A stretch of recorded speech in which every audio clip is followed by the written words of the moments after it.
Morgane est rédactrice spécialisée à la revue d'histoire militaire. Elle est diplômée de Sciences Po Strasbourg, donc elle n'est pas tout à fait parisienne par rapport à ses collègues que l'on a vus tout à l'heure. Et elle s'est spécialisée en relations internationales et études européennes. Et elle étudie actuellement dans un Master 2 à l'INALCO, les relations internationales. Et elle prépare un concours d'entrée dans un prestigieux ministère au Quai d'Orsay. Alors, je vais lui donner la parole et l'écouter avec attention. Merci.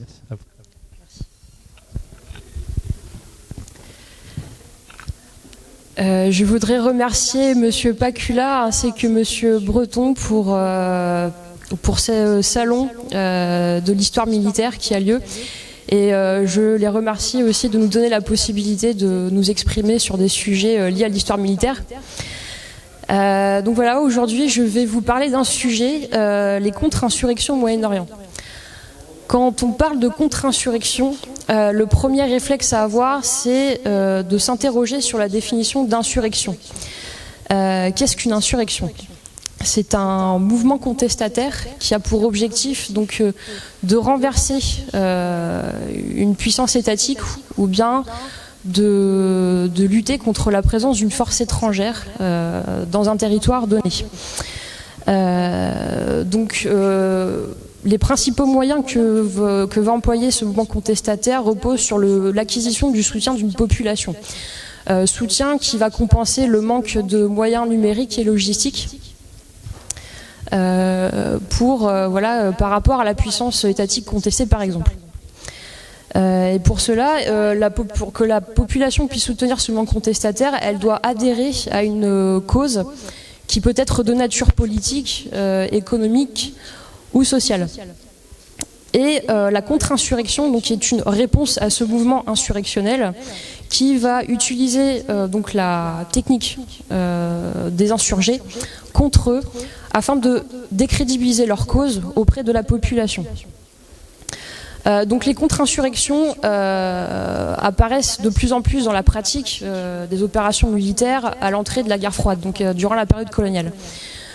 C'est une tactique militaire qui a été théorisée, qui a été encadrée justement par des penseurs militaires, des militaires qui ont vécu des opérations de terrain, qui ont marqué justement l'histoire militaire. Par exemple, nous avons donc le cas de la guerre d'Indochine, après laquelle donc, le colonel Lacheroy a donc théorisé la guerre subversive.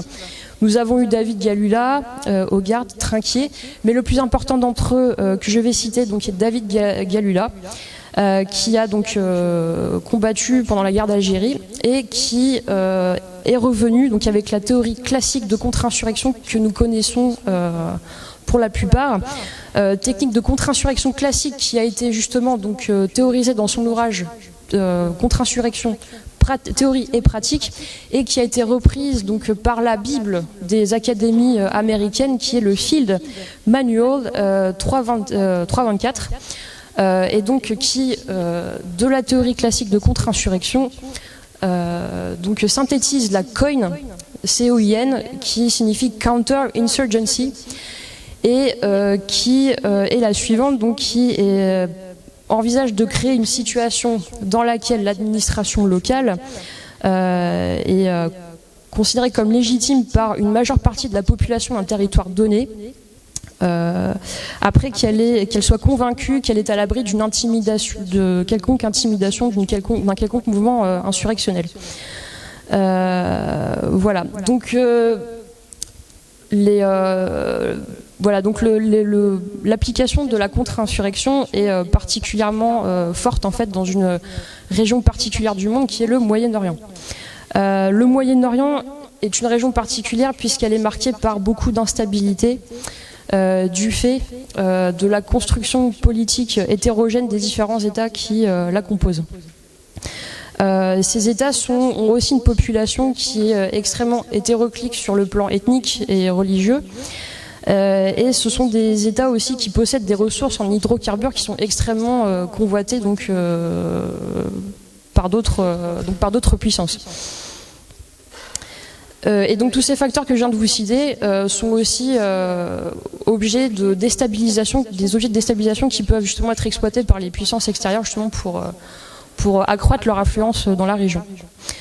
Il faut savoir aussi que les États du Moyen-Orient, donc entre eux, entretiennent des relations qui varient d'un jour à l'autre en fait en fonction des circonstances et des conflits qui peuvent émerger localement. Il faut savoir qu'au début du XXIe siècle, on a vu donc apparaître de plus en plus des organisations et des groupuscules non étatiques, pour la plupart armés, qui contestent l'autorité d'un État sur un territoire donné, mais aussi la présence d'une puissance étrangère. Donc ça a été notamment le cas avec la guerre en Irak, la guerre d'Afghanistan, mais aussi avec le conflit syrien qui est apparu au moment des printemps arabes en 2011. Et donc en fait, cette nouvelle configuration remet en question les rapports de force entre puissances dans cette région, mais aussi transforme les enjeux mondiaux qui sont liés donc à cette région. Et donc il s'agira donc dans mon exposé de répondre à la question suivante: comment l'étude donc justement des contre-insurrections au Moyen-Orient permet donc à l'histoire militaire de répondre à ces nouveaux enjeux stratégiques du XXIe siècle qui apparaissent avec ces nouveaux acteurs au Moyen-Orient. Voilà. Alors, dans un premier temps, en fait, je vais recontextualiser les différents cas pratiques que je vais aborder. Donc, il s'agit de la guerre d'Irak, d'Afghanistan et le conflit syrien. Je vais les recontextualiser. Donc, la guerre d'Irak et d'Afghanistan ont lieu à peu près à la même période, donc 2001-2003. Alors, ce sont des conflits qui ont débuté juste après les attentats du 11 septembre. Donc, les attentats du 11 septembre sont funestement une date extrêmement importante pour les États-Unis. Et à la suite de ces attentats, justement, donc les États-Unis ont accusé donc deux pays, donc l'Irak de faire partie de l'axe du mal, ainsi que l'Afghanistan d'héberger justement des terroristes, les terroristes qui seraient justement à l'origine de ce conflit, enfin de l'attentat du 11 septembre, et les accuse justement de remettre en question un peu l'ordre mondial qui bénéficie aux États-Unis. Donc voilà, en 2001-2003, l'Irak et l'Afghanistan sont donc la cible d'une action donc, de la coalition internationale sous tutelle américaine, d'une opération justement basée sur le principe du regime change. C'est-à-dire que l'Irak donc est sous gouvernement de Saddam Hussein, ainsi que l'Afghanistan, à la fin des années 90, début des années 2000, est sous régime taliban. Et ce sont des régimes que les États-Unis ainsi que la coalition internationale renversent en quelques mois, de façon très rapide. Qui se voit imposer donc une démocratisation forcée donc par les armes. Seulement cette démocratisation ne se passe pas sans en compte, puisque la population locale des deux pays en fait considère la présence des Américains de la coalition internationale comme une occupation. Donc les populations locales, en tout cas pour certains, se regroupent pour créer justement un mouvement insurrectionnel, pour protester contre cette occupation violente et donc riposter par les armes. Et donc comme ce regime change ne se passe pas comme prévu, donc les Américains au fur et à mesure décident de mettre en place la COIN, dont je parlerai par la suite, et progressivement se fera donc un retrait des troupes américaines, donc à la fois en Irak et en Afghanistan. Voilà, donc je reviendrai dessus par la suite. Voilà, et là je passe donc à la recontextualisation du conflit syrien. Donc, comme je le disais tout à l'heure, le conflit syrien émerge dans le cadre du printemps arabe de 2011. C'est un conflit qui commence d'abord sous forme de guerre civile. Donc on a une opposition au régime de dictature de Bachar al-Assad. On réclame plus de droits, plus de liberté et une libéralisation aussi du régime.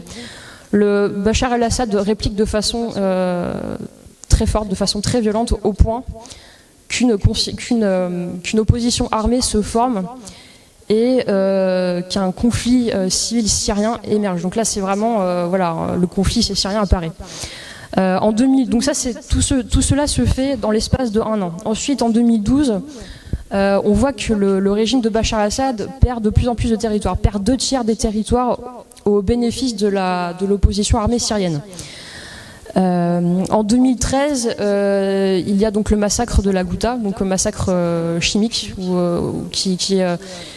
voilà, donc il y a tellement de morts, c'est tellement, les massacres sont tellement importants que ça fait réagir la coalition internationale, en tout cas la communauté internationale, qui voilà, ne débarque pas en Syrie pour autant. En 2014 émerge, donc on prend conscience de l'existence de Daesh, donc l'État islamique, qui par la suite répand la terreur en fait dans tout le pays et aussi notamment en Irak. Et en 2015, la Russie finit par intervenir sur le territoire aux côtés de la Syrie. Et donc en 2017, les pourparlers d'Astana sont mis en place par des puissances locales. Et enfin, donc en 2019, comme on le sait, donc l'État islamique chute.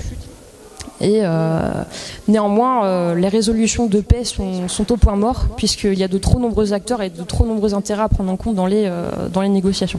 Donc voilà, ça c'est la petite contextualisation de l'ensemble des cas pratiques dont je vais parler. Et maintenant, je vais passer à une analyse comparative justement des différentes contre-insurrections qui ont lieu donc en Irak, en Afghanistan et en Syrie. Donc je vais faire une analyse comparative entre la contre-insurrection occidentale qui a lieu en Irak et en Afghanistan, ainsi que la contre-insurrection syro-russe en 2015. Voilà. Donc concernant la contre-insurrection occidentale, comme je vous le disais tout à l'heure, elle est basée sur le regime change en Irak et en Afghanistan. Donc en Irak, le regime change se part de la débaassisation en fait du régime irakien. Donc c'est-à-dire éradiquer tous les éléments qui faisaient référence au régime de Saddam Hussein. Donc on bombarde justement donc toutes les infrastructures du régime, de l'armée, et on rase aussi tous les réseaux de transport. Cependant, donc il y a un anti-américanisme criant qui émerge, comme je vous le disais, du fait que la population rejette cette occupation. Et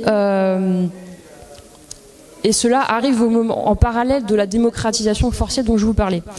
Donc il y a voilà, le QG des Nations Unies à Bagdad est bombardé, les Américains et la coalition internationale n'arrivent plus à mener à bien donc l'opération de regime change. On passe donc à l'application de la contre-insurrection, donc de la COIN, le surge, comme disent les Américains, et donc c'est une contre-insurrection qui est mise en place par le général David Petraeus. Autour de l'année 2006, qui est basée sur le Clear, Hold and Build. Donc nettoyer, maintenir et reconstruire en fait. Donc en gros, ce sont la traduction de l'anglais. Donc il s'agit là pour Petraeus en fait dans le cas de l'Irak, il s'agit justement de mettre au centre des opérations militaires donc la population. Réduire les pertes civiles et déshumaniser justement l'insurrection qui a les faveurs de la population à ce moment-là.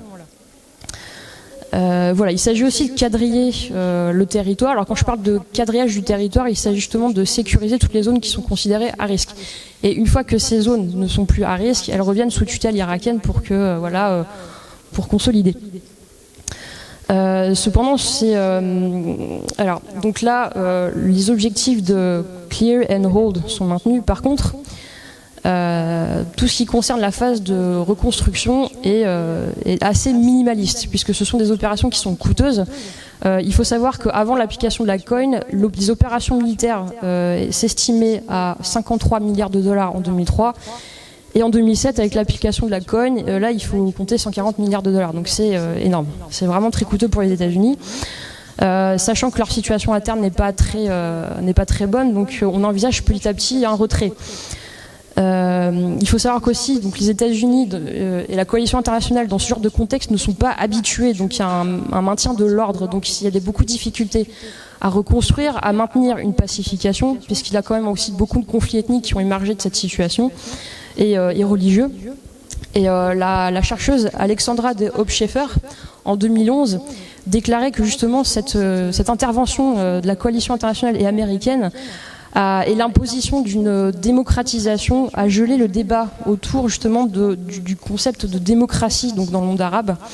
C'est-à-dire qu'en fait, l'expérience a tellement été traumatisante en fait pour ces pays, à la fois pour l'Irak mais aussi l'Afghanistan, que en fait, quand il s'agit de parler de démocratie, voilà, donc pour ces populations-là, il y a un retour à des souvenirs douloureux, un retour à une violence des opérations armées, et c'est assimilé à la lutte contre le terrorisme.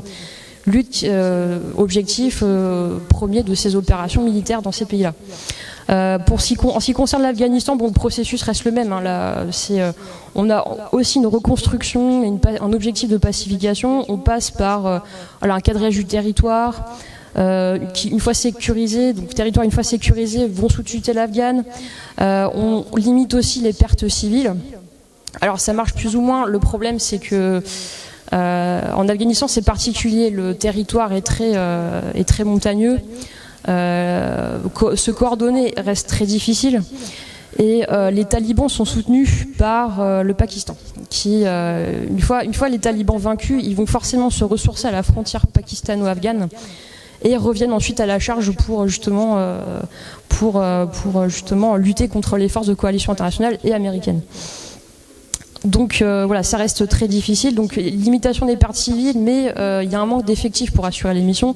Encore une fois, c'est très coûteux, et la reconstruction reste par conséquent compliquée, puisque les forces spéciales de coalition internationale restent isolées, du fait que pour communiquer avec les populations locales, elles sont obligées de passer par des interprètes. Et comme très peu des agents de ces forces spéciales parlent le pachto, le tadjik ou même la langue des Hazaras, la distance reste énorme, et c'est difficile de faire adhérer les populations locales aux programmes de reconstruction aussi sociopolitiques, économiques, qui eux-mêmes sont aussi coûteux et très peu coordonnés.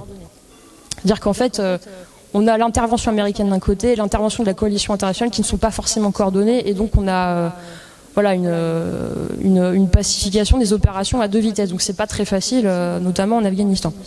Voilà, donc ça c'était pour l'Irak et l'Afghanistan. Et maintenant, concernant la contre-insurrection russo-syrienne, on a la combinaison de forces de deux puissances. Voilà, donc ce qu'il faut savoir, c'est que pour commencer, au départ, la contre-insurrection, pendant le conflit syrien, la contre-insurrection, en tout cas du côté syrien, a mal commencé.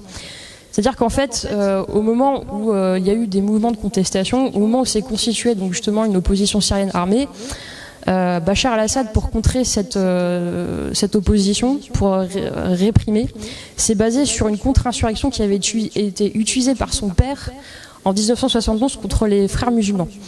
Alors cette tactique évidemment n'était pas à jour des nécessités du contexte du conflit.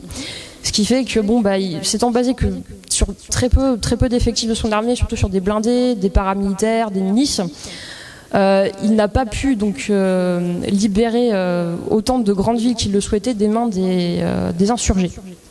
Ce qui fait que le conflit s'est enlisé, il a laissé la possibilité, malgré lui, aux insurgés de se développer, de prendre de la force et de se constituer donc des plans de bataille cohérents pour avancer.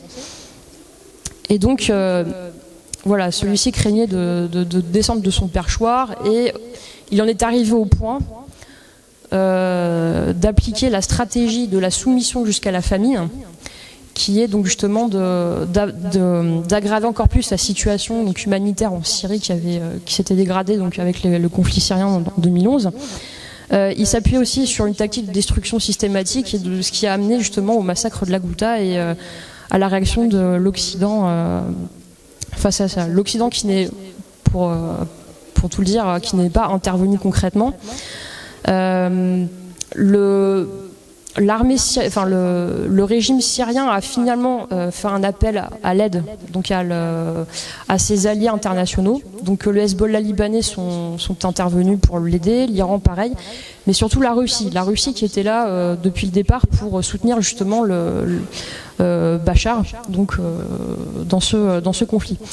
Donc par conséquent, avec l'émergence de Daesh qui a aggravé un peu plus la situation donc en Syrie, en répandant la terreur, en massacrant, mais commettant des exactions innommables, la Russie a pris peur et s'est dit il faut intervenir. Donc elle a décidé de s'allier avec Bachar al-Assad dès l'été 2015 pour préparer donc une opération d'intervention en Syrie. Et ce donc pour des raisons d'ordre interne, pour éviter que le terrorisme s'importe à l'intérieur de ses frontières, et en même temps pour s'assurer une présence en fait en Syrie pour montrer voilà, je suis là puissant, je suis là, je suis nécessaire pour résoudre les conflits au Moyen-Orient. Donc voilà, donc finalement la contre-insurrection syro-russe a lieu en septembre 2015. Elle intervient donc en coordination. Donc on a donc une brigade aérienne russe qui agit donc en conjonction d'une artillerie syrienne pour justement disloquer toutes les forces ennemies, donc les forces adverses, les forces de l'opposition syrienne armée. La Russie tout de même parvient à employer donc une intervention, donc s'engage de façon terrestre seulement pour justement protéger donc sa base navale à Tartus, donc en Syrie, ainsi que la base aérienne de Maïmim, à l'aide de bataillons d'infanterie, de chars T-90, de lance-roquettes et de véhicules de combat. Voilà. Après avoir fait une analyse de ces tactiques de contre-insurrection, maintenant je vais voir les conséquences que ces contre-insurrections ont eues sur les pays, les conséquences sociales et économiques, ainsi que politiques, et enfin voir les leçons que l'on peut tirer en fait de cette analyse pour justement que la stratégie occidentale puisse d'une certaine façon répondre aux enjeux du XXIe siècle que constitue le terrorisme. Voilà, donc concernant les conséquences que ces contre-insurrections en Irak et en Afghanistan, alors ces contre-insurrections ont eu des conséquences désastreuses, hein, ça a été même amplement dit. Alors, ces deux États, dès le départ, avaient des États très défaillants qui avaient été marqués par une situation d'embargo onusien dans le cadre de l'Irak, mais aussi une guerre civile qui avait débuté en 92 dans le cadre de l'Afghanistan.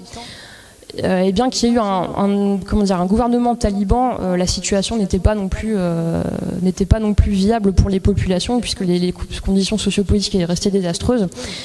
Ce qui fait qu'en fait les contre-insurrections occidentales ont justement empêché la possibilité de la reconstruction des États de ces pays pour justement rétablir un équilibre stable pour la paix et la situation socio-politique et économique. Voilà, donc on peut pas avant un certain temps retrouver d'États souverains et compétents en fait dans ces pays-là, même sur court terme, c'est quasiment impossible. Par ailleurs, des spécialistes affirment que la méthode de contre-insurrection qui avait été appliquée par l'Occident, donc la COIN, inspirée de la contre-insurrection classique de Galula, avait complètement été déconnectée du contexte, puisqu'en effet, cette contre-insurrection classique théorisée par Galula s'applique à un contexte de puissance coloniale, ce qui n'est absolument pas le cas actuellement aujourd'hui. Donc en fait on a complètement sorti du contexte la théorie classique de contre-insurrection de Galula, puisque là on n'était pas il ne s'agissait pas d'une conquête de pays sous domination coloniale, donc ça ne pouvait pas s'appliquer correctement. Voilà, donc par conséquent pour la Syrie les Occidentaux ne sont pas intervenus, puisqu'en fait il y a eu cette crainte de retrouver un bourbier oriental, de s'infliger ce bourbier, puisque les expériences d'Irak et d'Afghanistan ont marqué les esprits. L'échec était tellement cuisant que ça a marqué tout le monde, et qu'en Occident on s'est dit on ne veut plus revivre ce genre de choses, et donc on n'interviendra pas on n'enverra pas d'opération militaire, on n'enverra pas d'hommes sur place pour justement résoudre ce conflit. On procédera d'une autre façon. Cependant, ça a laissé un vide en fait, un vide dans ce pays-là, en fait un vide régional où l'Occident était absent, et ça a permis en fait l'émergence de groupuscules justement radicaux armés tels que Daesh. Et ça a laissé aussi la possibilité à des puissances régionales d'intervenir en fait dans ce conflit, soit pour des objectifs d'influence, soit pour justement résoudre ce conflit afin qu'il ne se répande pas aux autres États. Cependant, donc, on voit donc une régionalisation du conflit, et cette régionalisation rend la résolution de paix particulièrement compliquée puisqu'elle fait intervenir plein d'acteurs qui ont plein d'intérêts complètement divergents et qu'il est difficile justement de mettre ensemble, ce qui rend justement le processus long et fastidieux pour les années qui viennent. Donc ce retrait dont je parlais de l'Occident, du cadre, enfin en tout cas du théâtre moyen-oriental, est marqué justement par ces expériences d'échec d'Irak et d'Afghanistan, mais justement aussi les décrédibilise dans leur ancien rôle de gendarmes de la paix dans cette région. Et c'est aussi valable, donc c'est valable avec les expériences passées dont je parlais, mais c'est aussi encore valable actuellement, notamment dans l'actualité, comme on l'a vu, avec le retrait des États-Unis de l'accord sur l'accord du nucléaire iranien, accord qui avait nécessité 10 ans d'élaboration et qui ont été réduits à néant, donc avec l'administration Trump. Mais aussi avec, justement, donc là ce mois-ci récemment, on a vu que Trump avait annulé, qui avait rompu les négociations de paix avec les talibans, qui ont mis aussi des décennies à se faire, au vu de la difficulté des opérations militaires à rétablir la paix et la stabilité dans ce pays-là. C'est une négociation qui aurait pu peut-être mener à un résultat minime pour la paix, mais qui aurait peut-être pu être un petit pas et qui a été complètement réduit à néant.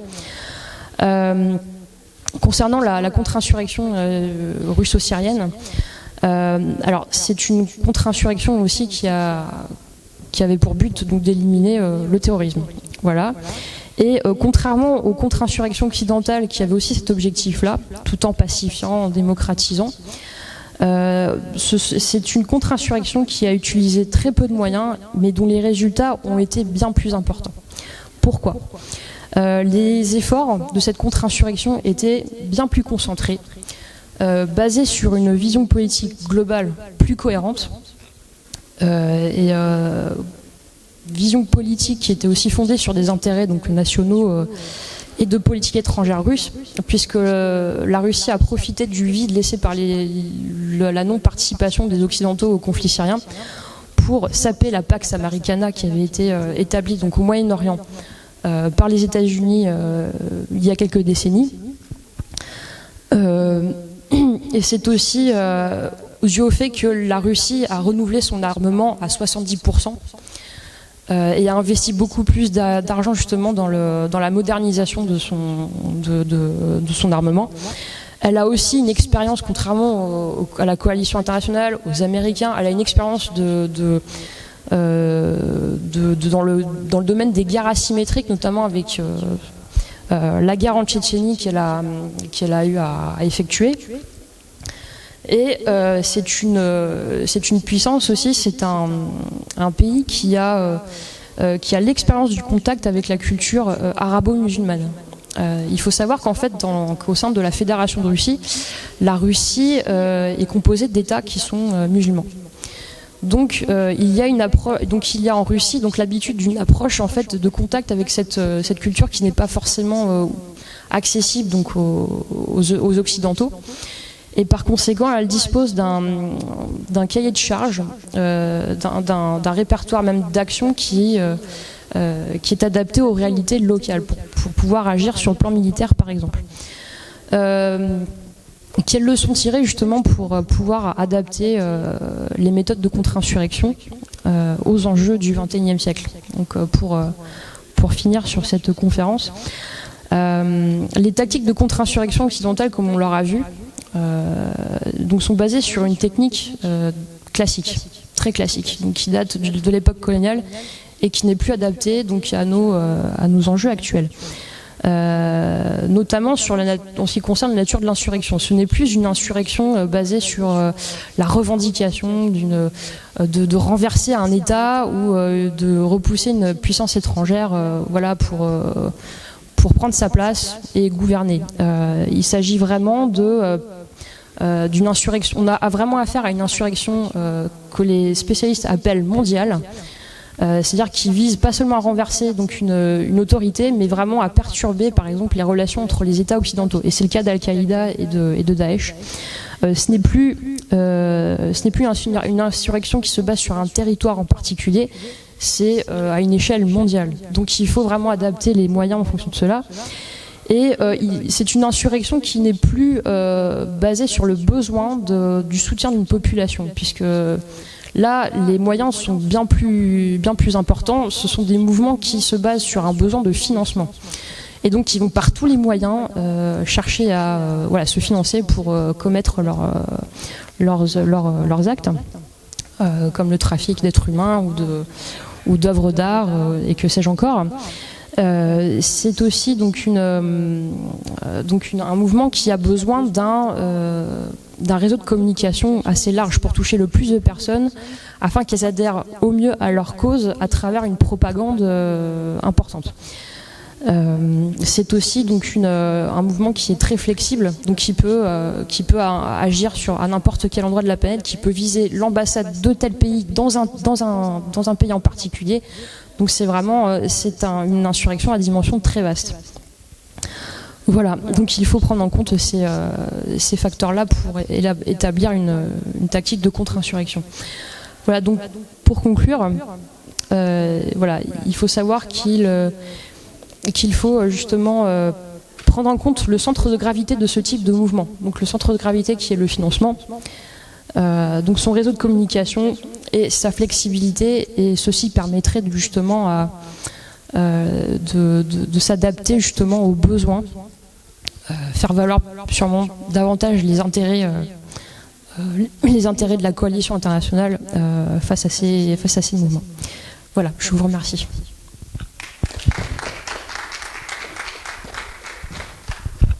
Merci Morgane Barraud pour cet éclairage sur la contre-insurrection au Moyen-Orient qui nous a permis de découvrir un peu ces différentes facettes et puis au travers de quelques pistes que vous avez données sur comment tout ça pourrait évoluer et se faire. Et je voudrais remercier les trois intervenants de la revue d'histoire militaire, Cyril Blanchard et Steve Serafino, et sans oublier leur vidéoman là, qui a tout mis dans la boîte. Et vous remercier de votre collaboration et de l'enrichissement culturel que nous avons tous eu au travers de vos trois interventions différentes sur des sujets qui ont pris très généralistes sur l'histoire militaire, sur le Pacifique, sur les contre-insurrections, mais merci pour toutes ces connaissances que vous nous avez transmises. Et puis au plaisir de vous revoir pour une prochaine édition.